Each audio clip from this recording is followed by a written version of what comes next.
Assalamualaikum warahmatullahi wabarakatuh. Salam sejahtera untuk kita semua. Yang kami hormati Bapak Ibu penilai dalam sertifikasi dosen 2025. Perkenalkan, saya Mukhlis Muhammad Maududi, salah satu dosen di program studi ilmu komunikasi FISIP UKAMKA. Video ini dibuat untuk melengkapi persyaratan dan pengajuan sertifikasi dosen gelombang 1 2025, yaitu pernyataan diri dosen dalam unjuk kerja Tridharma Perguruan Tinggi dalam bidang pengajaran. Pada kesempatan kali ini, mata kuliah yang akan saya ambil sebagai contoh dalam video pembelajaran adalah mata kuliah Hukum dan Etika Hubungan Masyarakat. Adapun deskripsi mata kuliah, Hukum dan Etika Humas adalah mata kuliah dengan bobot 3 SKS. Mata kuliah ini membahas secara komprehensif landasan hukum dan etika yang melandasi praktek kehumasan dalam konteks komunikasi profesional. Mahasiswa akan mempelajari konsep dasar hukum perdata dan pidana yang relevan dengan profesi humas, termasuk draft perjanjian, tanggung jawab hukum, pelanggaran hak cipta, serta isu-isu perdata seperti wan prestasi dan perbuatan melawan hukum. Selain itu, mata kuliah ini juga mengeksplorasi prinsip-prinsip etika komunikasi, norma profesi, kode etik humas, serta tanggung jawab sosial yang harus dijunjung dalam menjalankan tugas kehumasan. Melalui studi kasus dan sistem dan simulasi kontrak, mahasiswa diharapkan mampu menerapkan prinsip hukum dan etika dalam merancang strategi komunikasi yang aman secara hukum dan sesuai dengan nilai norma profesi. Mata kuliah ini mendukung beberapa capaian pembelajaran program studi ilmu komunikasi antara lain. 1. Mengimplementasikan nilai-nilai keislaman dan kemuhammadiyahan dalam pembelajaran dan praktek di bidang komunikasi, taat hukum, dan disiplin dalam kehidupan bermasyarakat dan bernegara. 2. Mengimplementasikan nilai, norma, dan etiket akademik. 3. Memiliki pengetahuan tentang perkembangan era industri dan permasalahan kontemporer dalam masyarakat secara lokal, nasional, dan global. 4. Memiliki tanggung jawab, integritas, dan mengutamakan nilai-nilai al-Islam kemuhammadiyahan dalam bidang profesi dan keahlian. 5. Mampu merencanakan, memproduksi, dan mendistribusikan pesan komunikasi untuk berbagai tujuan menggunakan berbagai macam platform media sesuai dengan norma hukum, sosial, dan etika yang berlaku. Capaian pembelajaran mata kuliah. Setelah mengikuti mata kuliah ini, mahasiswa diharapkan mampu dan memiliki sikap profesional, bertanggung jawab, dan berintegritas dalam konteks hukum dan etika humas. 2. Mengimplementasikan nilai keislaman dan kemuhammadiyahan dalam praktek komunikasi. 3. Menganalisis tantangan hukum dan etika humas di era digital dan masyarakat kontemporer. 4. Mampu merancang dan menyampaikan kegiatan kehumasan dengan mempertimbangkan aspek hukum. Pembelajaran dilakukan dalam 16 kali pertemuan, sebanyak 14 kali pertemuan dengan materi pokok, 1 pertemuan ujian tengah semester, 1 pertemuan ujian akhir semester. Beberapa topik utama dalam perkuliahan ini mencakup 1. Definisi, fungsi, dan ruang lingkup profesi komunikasi. 2. Pengertian etika, norma, etiket, serta pengaruhnya terhadap citra perusahaan. 3. Definisi profesi, kemampuan etis dan pedoman profesi komunikasi. 4. Persamaan dan perbedaan hukum dan etika komunikasi serta aspek-aspeknya. 5. Kekuatan komunikasi dalam membentuk opini publik dan aturan hukum yang membatasinya. 6. Langkah-langkah membuat perencanaan program perusahaan yang bersifat strategis. 7. Hukum keperdataan dan ruang lingkup tugas profesi komunikasi. 8. Perencanaan program perusahaan yang bersifat strategis. 9. Corporate identity. 10. Kegiatan yang dilakukan dalam menjalin hubungan baik dengan media. 11. Situasi krisis serta kaitannya dengan citra perusahaan dan bagaimana menanganinya. 12. Mempraktekkan pembuatan perencanaan krisis recovery. Adapun pembelajaran dilakukan melalui pendekatan, delivery, interaction, dan assessment yang dikemas dalam bentuk sinkronus tatap muka di dalam kelas. Mahasiswa akan terlibat aktif dalam diskusi kelompok, kuis interaktif, dan pengugasan secara individu. Penilaian mata kuliah ini terdiri atas kehadiran dan partisipasi aktif sebanyak 10%, tugas individu dan kelompok 20%, ujian tengah semester 30%, ujian akhir semester 40%. Penugasan dilakukan secara bertahap dengan kuis interaktif dan penugasan mandiri. Adapun referensi utama meliputi buku karya Onong Ucana Effendi, Hubungan Masyarakat, Suatu Studi Komunikologi. 2.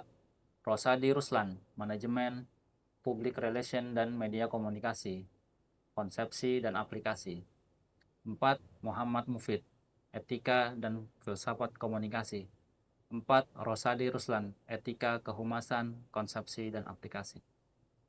Adapun referensi pendukung dari penelitian dosen pengampu adalah Bamushi Role in the Rebranding PDIP as a Nationalist Religious Party. Demikian penjelasan singkat mengenai mata kuliah hukum dan etika humas. Selanjutnya, kami akan menayangkan cuplikan pembelajaran yang saya laksanakan secara sinkronus atau offline di dalam kelas. Wassalamualaikum warahmatullahi wabarakatuh.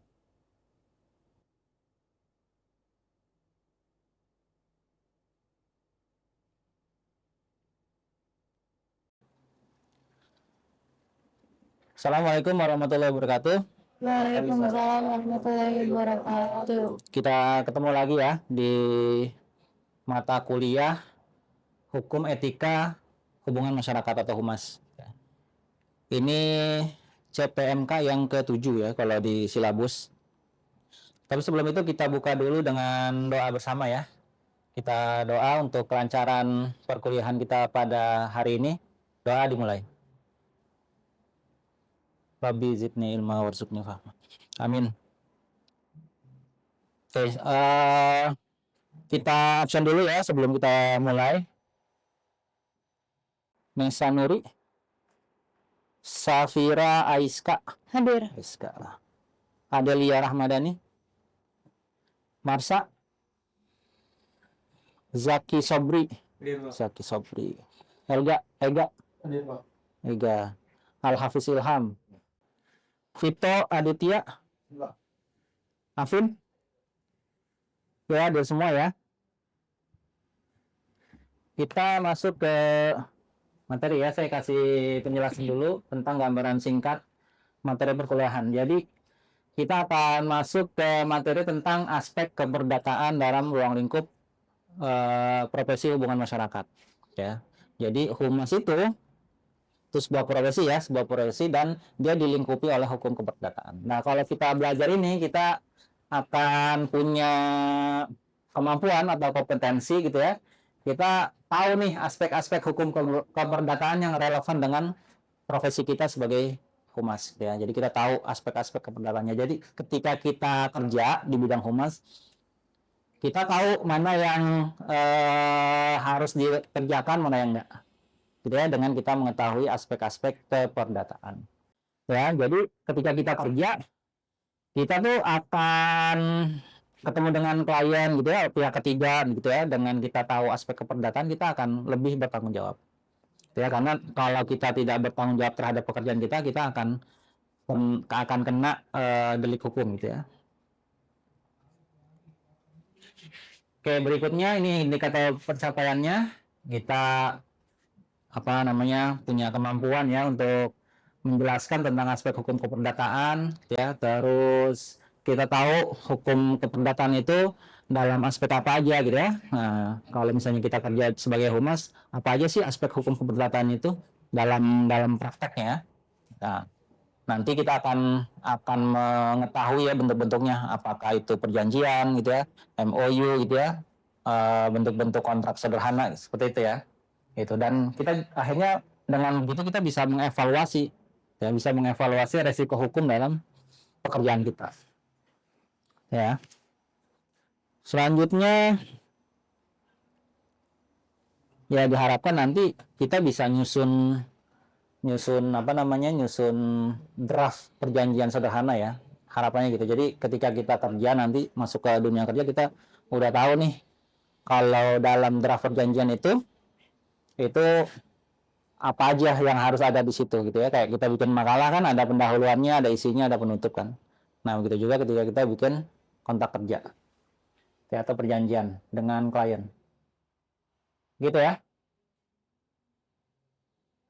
Oke, kita lanjut ke materi ya. Nah, sebelum kita lanjut ke materi, punya bayangan tentang apa itu humas? Humas, apa sih itu humas? Dia profesi yang seperti apa? Mas, ada? Vito? Mungkin saya yang menjelaskan sedikit Pak. Yang saya pernah dengar sih humas tuh yang seperti ini Pak, kayak memonitoring media mungkin terkait dengan cerita-cerita branding dari sebuah instansi. Tetapi juga di luar itu humas juga berperan penting dalam mungkin menjalankan event ataupun hal-hal lain. Yang saya tahu sih seperti itu aja sih Pak. Karena yang sebelumnya saya pernah magang intern di instansi pemerintahan, Kemenkes, humas itu berperan banyak Pak. Jadi yang bayangan saya kira hanya cuma untuk memperkuat atau membangun citra branding dari instansi tersebut, tetapi juga humas menjalankan event, monitoring media apabila terjadi pelanggaran, dan banyak segala hal yang dilakukan oleh humas dari yang disediakan di instansi Kemenkes itu Pak. Jadi banyak ya tugasnya humas. Ya, jadi secara umum fungsinya humas itu dia membuat citra yang positif buat perusahaan.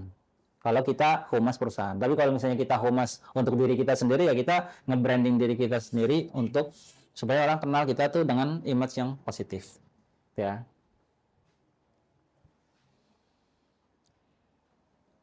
Nah, kita masuk ke soal hukum ya. Hukum perdatanya. Ya, jadi apa sih itu hukum perdata? Ada hukum pidana, ada hukum perdata ya. Nah, hukum perdata itu secara gampangnya ya,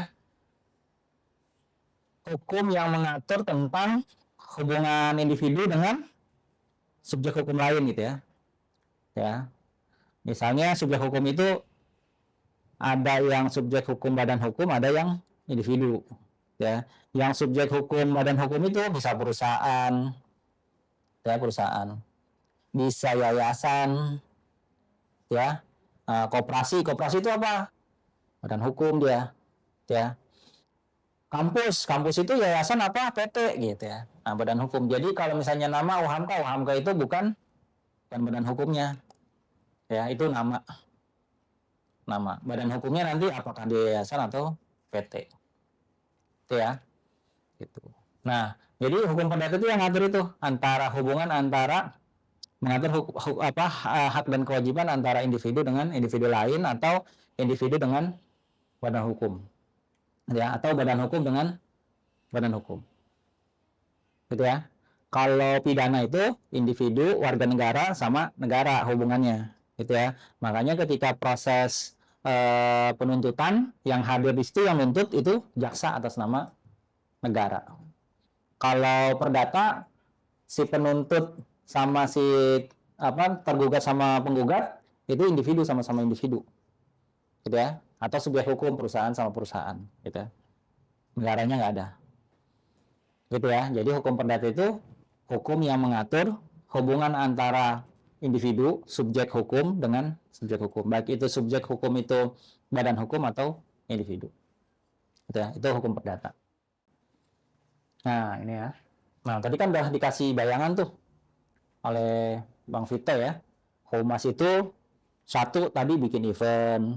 Ya, ini yang kelihatan aja kerjanya ya. Bikin event, terus ngubungin wartawan kan. Kalau misalnya mau bikin event supaya eventnya rame, dilihat sama banyak orang ya mau nggak mau ngundang wartawan. Ya, atau manggil influencer gitu ya. Kalau influencer kan followernya tuh lebih banyak kan dari follower kita nih institusi gitu ya. Jadi lebih banyak tuh. Jadi event yang kita bikin dengan budget yang minim, kegiatan yang di dalam ruangan kayak gini nggak banyak orang yang lihat, tapi dengan kita mendatangkan media, datengin influencer, itu kegiatan kita yang di dalam ruangan kecil ini bisa terekspos. Banyak orang yang nonton. Nah, ketika kita ngundang banyak orang, ya media, terus influencer, ya, ketika diramu ya diikat dengan hukum keperdataan, ya bukan karena dia kan teman kita gitu ya, kita pakai dia aja. Nah, bukan seperti itu ya, tapi diikat dengan suatu ikatan keperdataan. Jadi bikin perjanjian, gitu ya. Karena kalau udah ada aspek ekonominya biasanya orang akan lebih kaku ya gitu. Jadi orang kan nggak mau kehilangan sesuatu kan. Kalau gua ngeluarin sesuatu, kalau saya ngeluarin sesuatu, kalau kita ngeluarin sesuatu, kita nggak mau yang kita keluarin itu hilang gitu aja kan. Maka kita harus pastikan tuh apa yang kita keluarkan juga punya efek sama kita. Makanya biasanya kita ikat dengan perjanjian. Ya, perjanjian. Misalnya wartawan kita undang nih untuk mengekspos kegiatan kita. Nah, di perjanjian itu ditulis tuh para pihaknya. Pihak satu siapa, perusahaan kita misalnya, terus pihak keduanya wartawannya atau institusi wartawannya. Terus apa yang diperjanjikan? Nah, pihak pertama kan ngasih kerjanya apa? Mempublikasi. Terus kalau udah mempublikasi dapat apa? Kan? Dibayar misalnya kan dibayar. Nah, terus kewajibannya si wartawan apa? Kewajibannya institusi media apa? Menyebarkan berita itu dalam waktu berapa hari gitu kan. Nah, berarti kan kewajibannya ada kewajibannya kan ditulis dalam perjanjian itu. Kewajibannya berapa hari harus publis itu. Oh, 1 hari setelah kegiatan, berapa kali harus dimuat, durasinya berapa kali. Ya, gitu. Itu harus dicantumin tuh. Ya, nah gitu juga sama influencernya. Influencernya berapa kali nih, kontennya mau berapa lama, itu dibikin dalam perjanjian. Supaya apa yang kita keluarkan sebagai humas, sebagai institusi perusahaan, itu bisa efektif. Artinya nggak sia-sia kita ngeluarin cost gitu ya. Tuh. Nah, itu dibikin tuh perjanjian. Nah, itu aspek keperdataan. Ketika kita bikin perjanjian, ada aspek keperdataan. Ya. Nah, itu harus ada tuh. Nah, ketika udah ada hak dan kewajiban, maka muncul tanggung jawab kan. Kalau salah satu pihaknya tidak menjalankan hak dan kewajibannya, nah berarti kan ada yang istilahnya ingkar janji kan.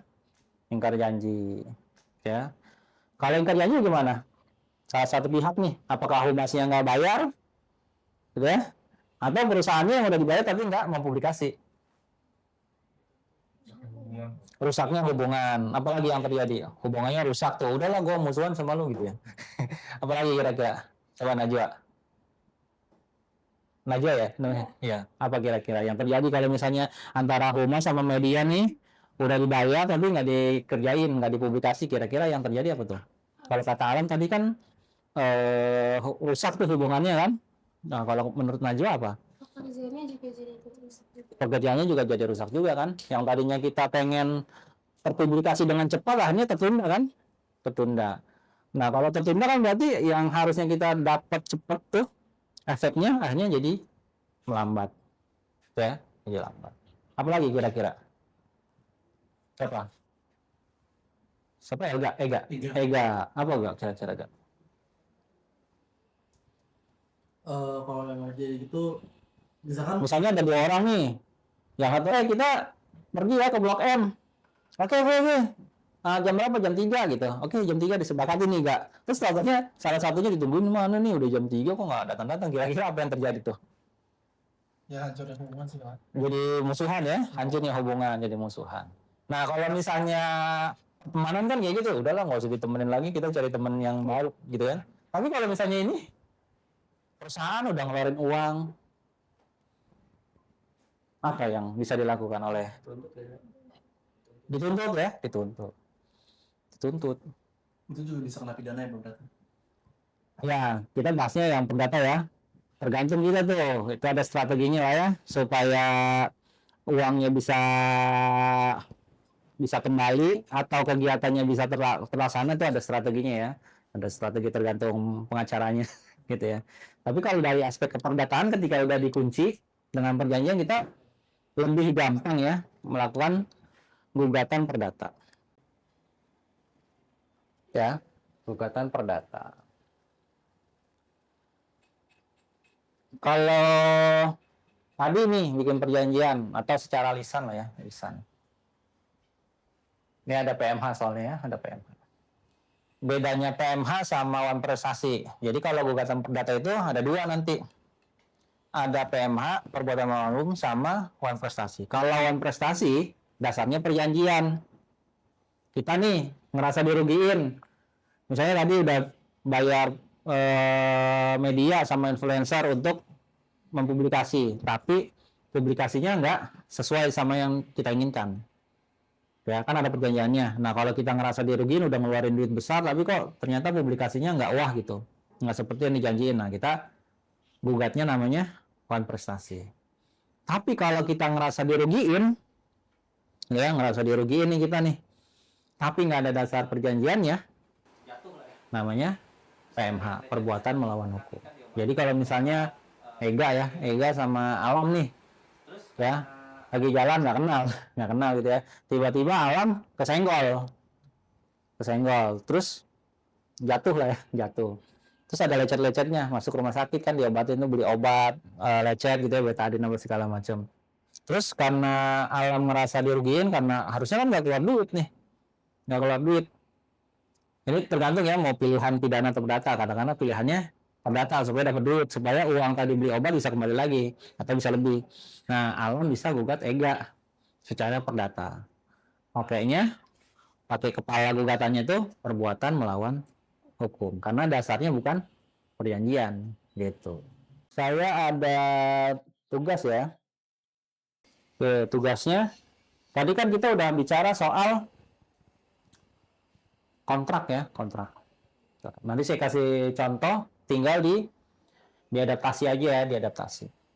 Jadi kalau kita bikin makalah kan ada pembuka, isi, sama penutup ya.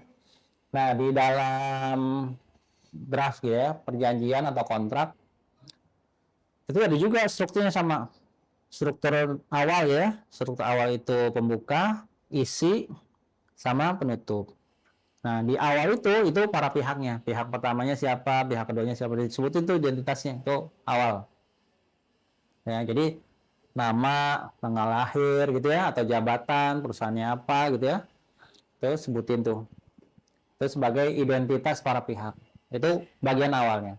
Bagian tengahnya tentang ruang lingkup perjanjiannya. Perjanjian ini untuk apa sih?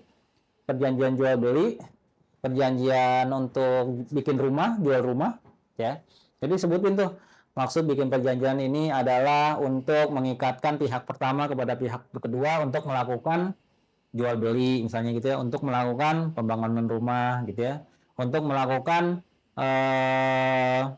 apa misalnya pembuatan makanan untuk catering misalnya gitu ya, itu isinya tuh. Sebelum perjanjian tertulis itu ada lisan dulu kan. Nah, kamu maunya apa? Saya maunya begini gitu ya, itu ada omongan kayak gitu tuh. Ya, nanti hasil omongan itu ditulis dalam sebuah perjanjian di bagian isi perjanjian. Ya. Ya, nanti di bawah tanda tangan tuh para pihaknya, kalau ada saksi sama saksi. Itu formasinya ya. Nah, dibikin, nanti setelah itu dikumpulin, kita lihat ya, kita diskusiin hasilnya bagaimana. Oke ya. Silakan dimulai.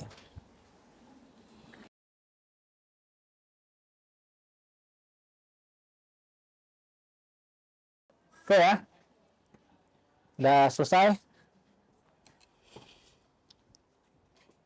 Oke, karena sudah waktunya udah habis ya, kita akhiri perkuliahan kita pada hari ini. Mudah-mudahan apa yang tadi saya sampaikan bisa dapat ya menjadi pegangan kalian ya, ketika nanti kalian keluar dari universitas ini kerja di bidang humas itu ya, tahu oh ini hukum perdata, ini hukum pidana, saya harus melakukan ini gitu ya. Mana yang harus dilakukan, mana yang tidak harus dilakukan, supaya bisa terhindar dari apa namanya ya orang yang mau jahat sama kita ya. Lewat aspek hukum kita juga tahu nih, kita bisa menganalisis oh ini kalau kita lakukan kita bisa kena tindakan hukum ya, apakah itu pidana atau perdata. Oke, kita akhiri dengan lafaz hamdalah. Alhamdulillah. Terima kasih. Assalamualaikum warahmatullahi wabarakatuh. Waalaikumsalam warahmatullahi wabarakatuh. Demikian deskripsi singkat dan cuplikan kegiatan belajar mengajar untuk mata kuliah hukum dan etika humas yang saya ampu. Semoga dapat memberi gambaran kinerja pengajaran yang saya lakukan, khususnya pada mata kuliah hukum dan etika humas di program studi ilmu komunikasi FISIP Hamka. Saya mengucapkan terima kasih kepada tim penilai dan tim panitia sertifikasi dosen tahun 2025. Tidak lupa saya juga mengucapkan terima kasih kepada Fakultas Ilmu Sosial dan Ilmu Politik UHAMKA, serta rekan-rekan sejawat dan rekan-rekan mahasiswa. Demikian yang dapat saya sampaikan. Wassalamualaikum warahmatullahi wabarakatuh.